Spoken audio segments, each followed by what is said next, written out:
I'm Ella from the UK. This is part 2 of my final video on my attempted journey to health with High Carb Health, based on the David Klein book, Self-Healing, Colitis and Crohn's. So in my last video, I documented the fact that I got so weak and so ill that I went back on Mesavent and actually began eating some chicken.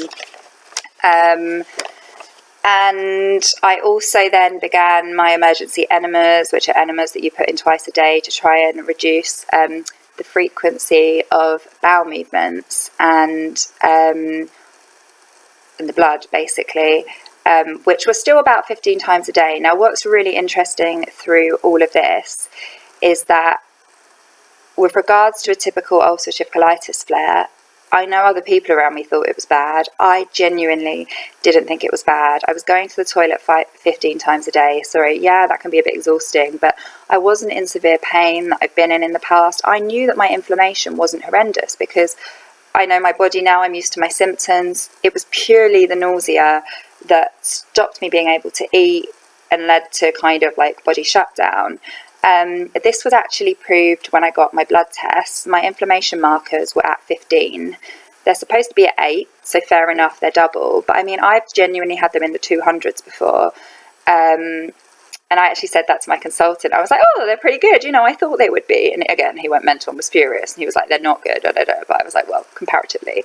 But I knew that and I felt that in my body. So that's why I found the nausea and the fact that I had to stop everything because of that so upsetting, really, because I felt like my healing journey was going really well and that just got in the way.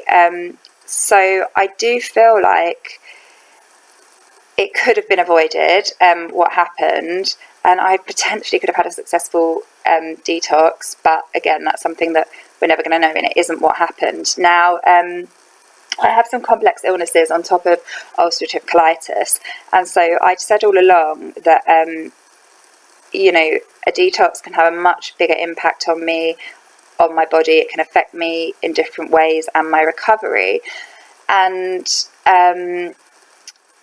this was something that had, you know, been there and that I wanted to be really, really aware of. And I think ultimately that's what happened, and my body has like a lower ebb. And so it couldn't handle it, basically, once the nausea kicked in and it had nothing else to give. So what I think, in hindsight, I've chatted to Shamiz, and basically, I think anybody watching this, as soon as you've gone a couple of days where you're really nauseous, you're maybe vomiting and you're unable to eat, get blood tests. I know that High Carb Health is super on blood tests, telling people to get them. Unfortunately, this was overlooked with me, and I took myself in the end. And actually, when I took myself, I let Shamiz know, and he knew how I was feeling. So he was like, if you're feeling too rough, don't go. But I get that because he's had people fainting, etc., having blood tests. But for me, it was so important that I went. I didn't know what was going on, so we needed to be able to look at it to see what it was that needed rectifying for me to be able to get better. Also, with the nausea, in hindsight, I think genuinely, if after a day or two I had taken something like Gaviscon, based on what my symptoms were and how I was, so basically severe indigestion, that I may have been able to eat and my story could have been completely different. Again, this is all hindsight, but I'm talking about for other people, for the future, and in that respect it has been helpful for Shamiz and I as we've realised that. And what I kind of I think that's where I needed that advice, and I needed telling, right, you have to do anything you can at this point to enable yourself to eat, even if that means taking meds. Because, you know, the whole message I'd been getting the whole time from High Carb Health is that you don't take meds, you've got to come off the meds. You know, they were trying to get me to even come off my other medication that wasn't for ulcerative colitis, which I've discussed and didn't feel happy with. So then to be taking, you know, medication for a symptom, obviously I assumed that isn't what you do, and I didn't have any advice otherwise. But I now know in this case I had to go back on my ulcerative colitis medication and eat meat. So the lesser of two evils would have definitely to have been to take some anti-nausea a lot earlier on. So it's a learning curve. I also think, you know, I don't know whether I should have done, I'm a bit confused about whether I should have done the program or not because of the other medication I'm on. It was a lot of money for me personally when I signed up.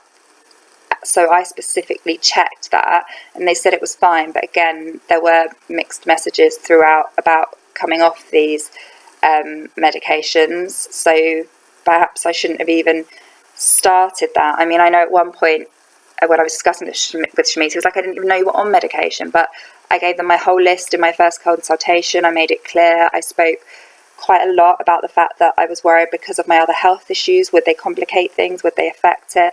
And that I think ultimately the lesson is that you need to be treated as a real individual. And if you get other complex health issues, potentially have a little bit more attention paid to, or just have that bared in mind.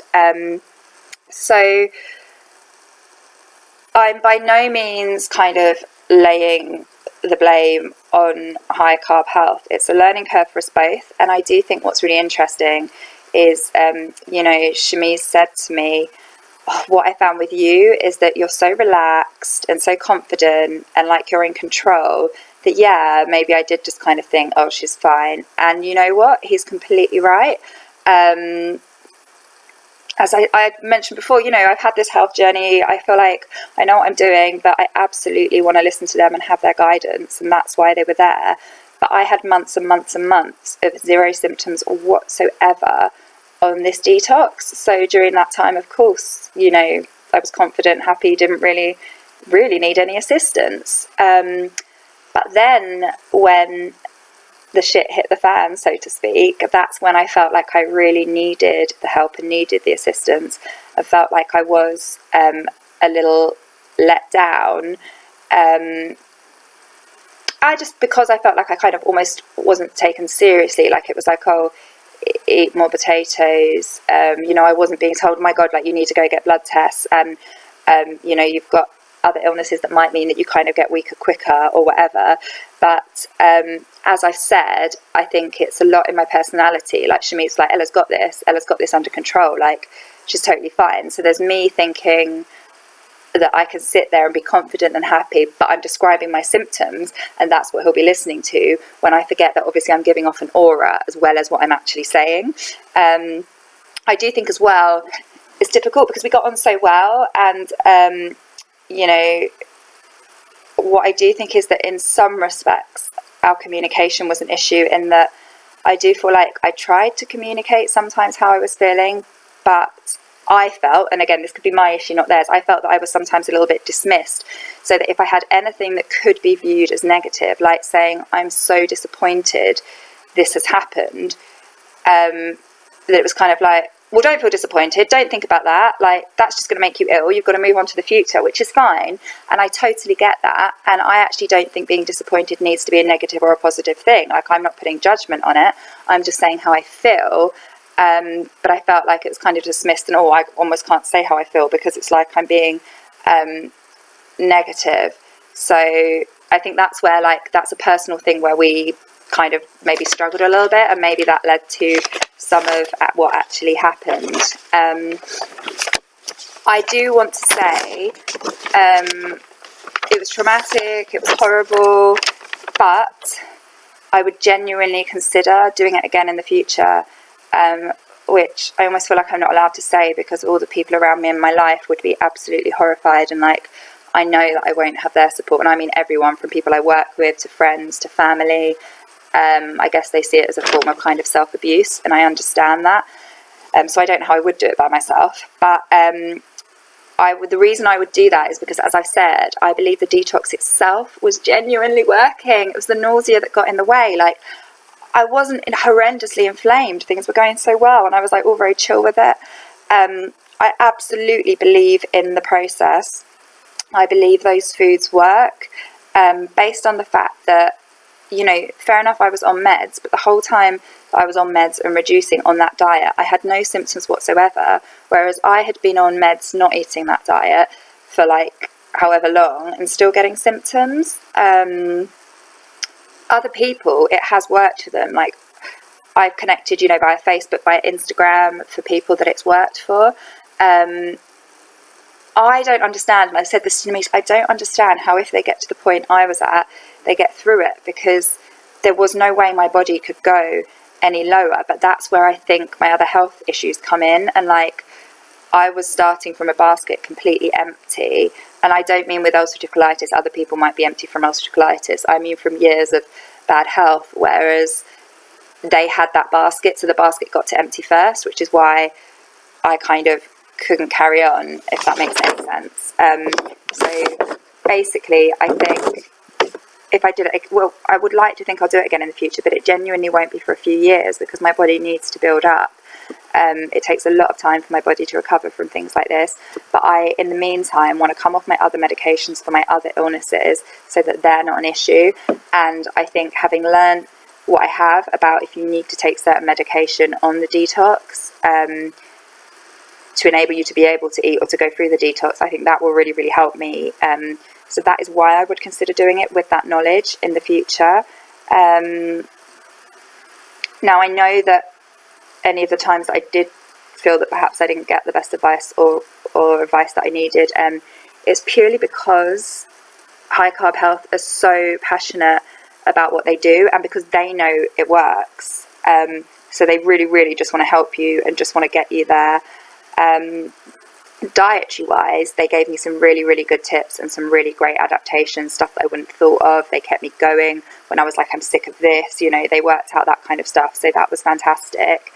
And the lesson I've learned is that I genuinely pinned my hopes on this. I put my life on hold, and I think I'm like, you know, after this I can do that, after this I can travel there, after this I can live my life. I'm basically waiting for my life to start, and it's taught me that I can't wait for my life to start. I have to live it now as well as I can. So yeah, I mean, that's a great lesson in itself, isn't it? So moving forwards, it's a really tricky one, because I absolutely am and want to be vegan, but it's hard to eat a vegan diet when you're not healed from ulcerative colitis, because basically every single thing has fibre in it. And with regards to the healing diet, I don't believe the healing diet in itself is sustainable or is supposed to be eaten with those very limited ingredients over like years and years and years, because obviously you're meant to be able to move on to the post-healing diet. So at the moment it's a compromise. I mean, I went back to eating chicken. I had all sorts of foods I shouldn't and I knew were like toxic, but I was trying to put on weight, I was trying to feel better, and I'm still kind of coming down from that and finding the balance. I want it so that in the future I'm eating, say, the healing diet like 4 days a week to give my stomach the balance, and then like the other 3 days maybe my evening meal is something that it shouldn't be. It will still be vegan, it will still be gluten free, but maybe just more creative foods, to see if I can find that balance until I'm able to come off other meds, until I'm able to do the plan again. So that's it from me. Really, the reason I waited a long time to do this video is because I think I was very emotional when all of this happened. I had no energy, and also I didn't want to bring kind of my emotions into it. Like, I guess I had some anger, I had some disappointment about everything that had happened, and I wanted to just be able to say my story and what had happened from a more neutral point of view. So yeah, if you've got any questions, feel free to contact me. But it's been an interesting journey, and I guess it doesn't really end here.